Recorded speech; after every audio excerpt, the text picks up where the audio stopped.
Good morning, dear class 4th student.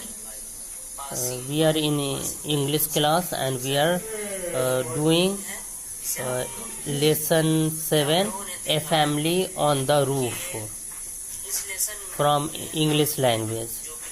We had done some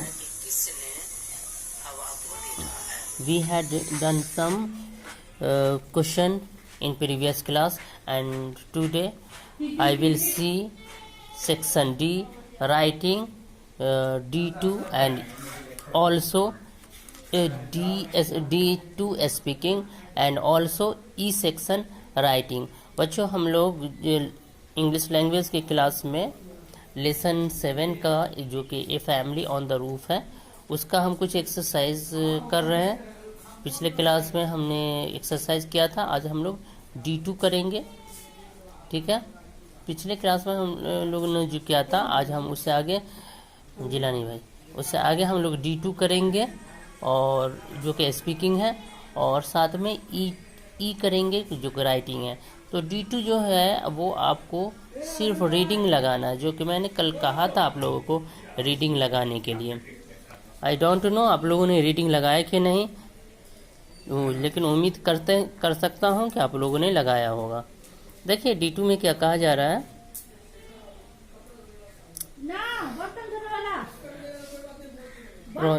हटिए ना, वहां पर से हटिए ना, रोशनी थोड़ा छोड़िए ना।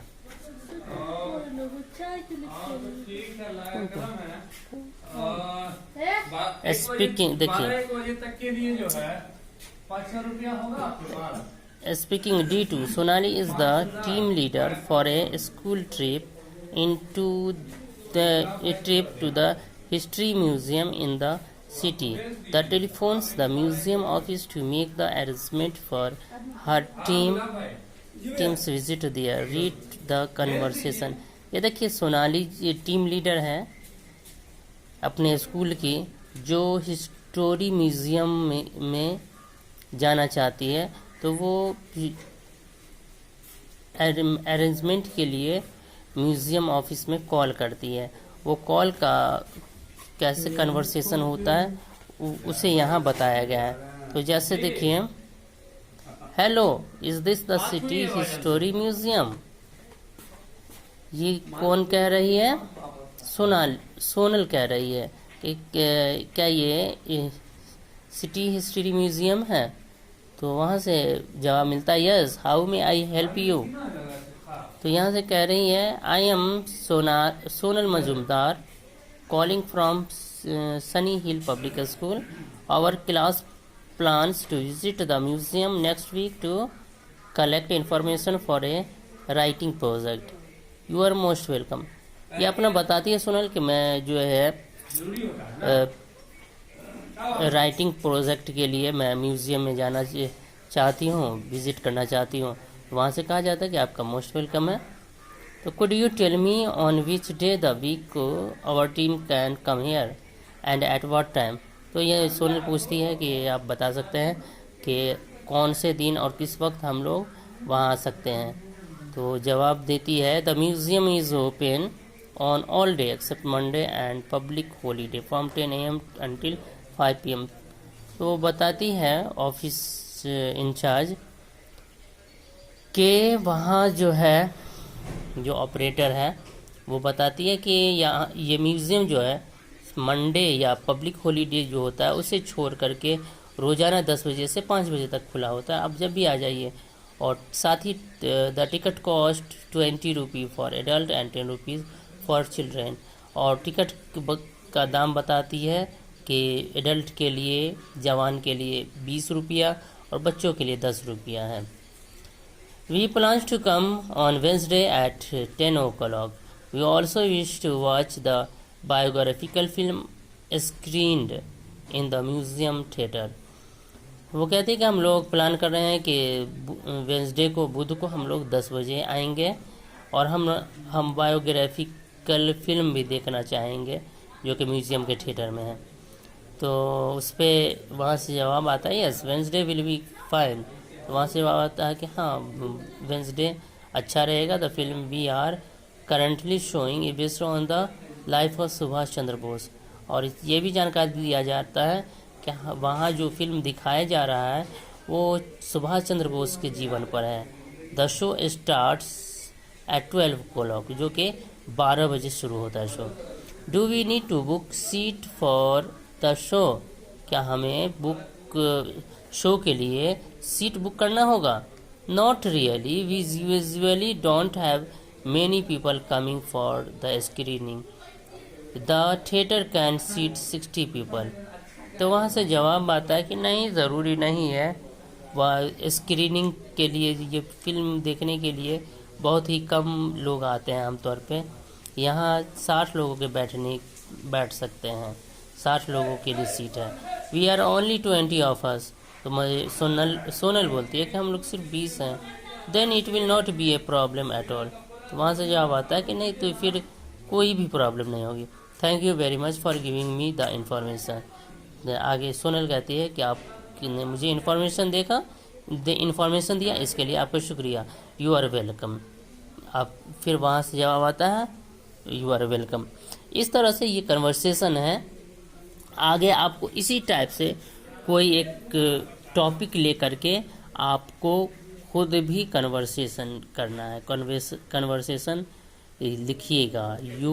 You are the owner of a bicycle shop, a boy calls you to enquire about the types of bikes available for boys of age 8 to 10। एक आपको यहाँ दिया गया है स्पेसिमेन, कैसे ये किया जाता है कन्वर्सेशन, और यहाँ आपको खुद करने के लिए कहा गया है कि मान लीजिए कि आप एक साइकिल दुकानदार हैं और कोई बच्चा आपको कॉल करता है कि 8 से 10 साल की एज के बच्चों के लिए बाइक से किस टाइप की बाइक आपके पास है, तो आप किस तरह से कन्वर्सेशन कीजिएगा। तो आप कन्वर्सेशन ट्राई कीजिएगा लिखने का 10 लाइन कम से कम इस पे। क्या बच्चा कौन सा सवाल पूछ सकता है और कैसे आप जवाब देंगे। दूसरा है a book shop in your city is offering discount on story book, call the shop manager to find out detail. और दूसरा है उसमें आप एक बुक शॉप के मैनेजर से स्टोरी बुक के ख़रीदना चाहते हैं जो कि अभी वहाँ डिस्काउंट पर मिल रहा है, इसकी जानकारी लेने के लिए आप कॉल करेंगे। तो ये 2 चीज़ है, इसे यू विल ट्राई, आप इसे ट्राई करेंगे। मुझे उम्मीद है कि आप लोग इसे अच्छे से लिख सकते हैं। उसके बाद ई है writing, collect information to fill in the table below, write a paragraph about peacocks using that information, give a suitable title to the paragraph. कहा जा रहा है कि पीकॉक के बारे में कुछ इन्फॉर्मेशन कलेक्ट कीजिए और उसे यहाँ ब्लैंक्स में फिल कीजिए। और जो उसके बाद एक पैराग्राफ लिखिए, जो ये सारा कलेक्ट करके इन्फॉर्मेशन कलेक्ट करके यहाँ कर लीजिए, लिख लीजिए, और उसके अकॉर्डिंगली आप एक पैराग्राफ लिखिए और उस पैराग्राफ का कोई टाइटल दीजिए। तो कुछ डिटेल्स मैं आपको दे रहा हूँ, इसके अकॉर्डिंगली आप पैराग्राफ लिखेंगे। वैसे टाइटल मैंने लिखा है इंटरेस्टिंग फैक्ट अबाउट पीकॉक, ये टाइटल है। उसके बाद प्लेसेस वेयर फाउंड, कौन पीकॉक की बात कर रहे हैं तो ये शो करने की ज़रूरत नहीं है। प्लेसेस वेयर फाउंड, प्लेस जहाँ पीकॉक पाया जाता है। फॉरेस्ट एंड फील्ड, कहाँ पाया जाता है? फॉरेस्ट एंड फील्ड में। देयर फूड, उसका फूड क्या है? Insects, plants and small creature, कीड़े, पौधे और छोटे छोटी जो जीव होते हैं उसको खाता है। Appearance, peacocks are large and colourful pheasants known for their iridescent tail and colorful eyes। इसका अपीयरेंस क्या होता है? इसका ये होता है लार्ज कलरफुल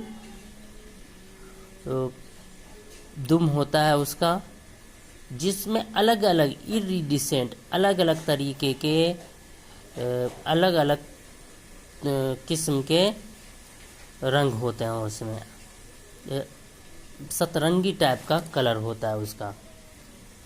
इरिडिसेंट में सतरंगी होता है। तो अपीयरेंस में क्या होगा, peacock are large and colourful pheasants known for their iridescent tail and colourful eye. उसके बाद sound they make, drum roll, वो जो है अपने दुम से, पीकॉक अपने दुम से जो साउंड निकालता है तो वो ऐसा लगता है कि जैसे ड्रम बज रहा हो, ढोल बज रहा हो। और एक चीज़ और अपीयरेंस में हम बात करते हैं तो श्रीलंका और इंडिया में ब्लू टाइप का पीकॉक पाया जाता है, जबकि जावा और बर्मा इसमें ग्रीन कलर का पीकॉक पाया जाता है। Differences in appearance, male and female, male और फीमेल में क्या डिफरेंस होता है देखने में। Male are usually iridescent shade of bright blue, hence females have much more subdued plumage। क्या है कि मेल का जो है कुछ उसका जो ये सतरंगी कलर होता है वो ब्लू कलर का और चमकीला होता है, जबकि फीमेल का जो पीहन कहलाती है, पीहन का थोड़ा भद्दा होता है। Any interesting behavior, peacocks have elaborate feathers to show dominance and to attract peahens। Peacock अपने मोर को फैला देता है अपनी शक्ति को दिखाने के लिए, अपनी खूबसूरती को दिखाने के लिए। किसको, पीहन को अट्रैक्ट करने के लिए। पीहन को जब अट्रैक्ट करना होता है तो पीकॉक अपने फीदर को, अपने पंख को फैला देता है। उसके बाद देखिए मिथोलॉजिकल स्टोरीज अबाउट इट, ये क्या कहते हैं, दत्त कथा कहते हैं, लोक कथा में ये चीज़ दिया हुआ है कि इन ग्रीक मिथोलॉजी में ये चीज़ कि the peacock was believed to have sprung from the blood of Argus Panoptes the 100-eyed giant, कि वो जो मोर कूदता है, उड़ता नहीं है, वो छलांगता जो है वो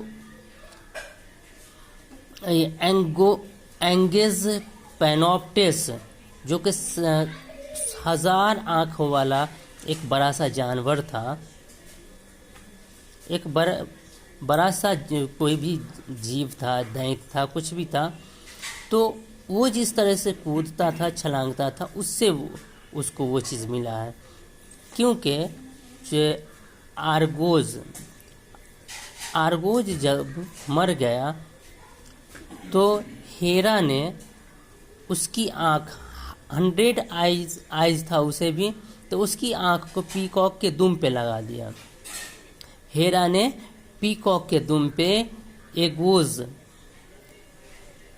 आर्गोज के आँखों को, जो कि 100 आँखों वाला दैत्य था या जो भी था, एक जीव था 100 आँखों वाला, उन सब आँख को जब आर्गोज मर गया तो हेराज ने मोर के दुम पे लगा दिया। मोर के अपीयरेंस की बात करते हैं तो ये दुम होता है, उसी को ये फैला लेता है, और यही चमकीला सतरंगी टाइप का होता है, जिसे हम पर कहते हैं। ठीक है, तो उम्मीद है कि आपको मोर के बारे में कुछ जानकारी मिली होगी, जो कि नई आपके लिए हो सकती है और इंटरेस्टिंग हो सकती है। हम लोगों ने क्या पढ़ा कि मोर फील्ड में, जंगलों में रहता है, वो कीड़े पौधे और छोटे छोटे क्रिएचर को खाता है। उसका दुम सतरंगी होता है और उसकी आंखें भी कलरफुल होती हैं, और वो उसे जब साउंड निकालना होता है तो अपने दुम को टकराता है। मेल ज़्यादा चमकीले होते हैं, जबकि फीमेल कुछ कम चमकीले होते हैं। और इसका इंटरेस्टिंग बिहेवियर ये है कि पीहेन को जब वो अट्रैक्ट करना चाहता है तो अपने पर को फैला देता है, जिससे वो अपनी प्रबलता दिखाता है, अपने स्ट्रांगनेस दिखाता है। और इसकी मिथोलॉजी में है, लोक कथा में है कि जब आर्गोस ये छलांग मारता है, ये आर्गोस जाइंट था, जो 100 आंखों वाला एक जाइंट था, उसके खून से ये चीज़ इसको हासिल हुई है।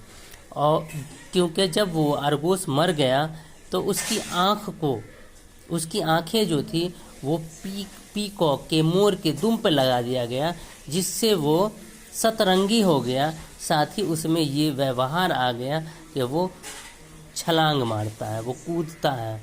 मोर को आप उड़ते हुए नहीं देखेंगे। इसी के साथ आज क्लास स्टॉप करते हैं। Thank you.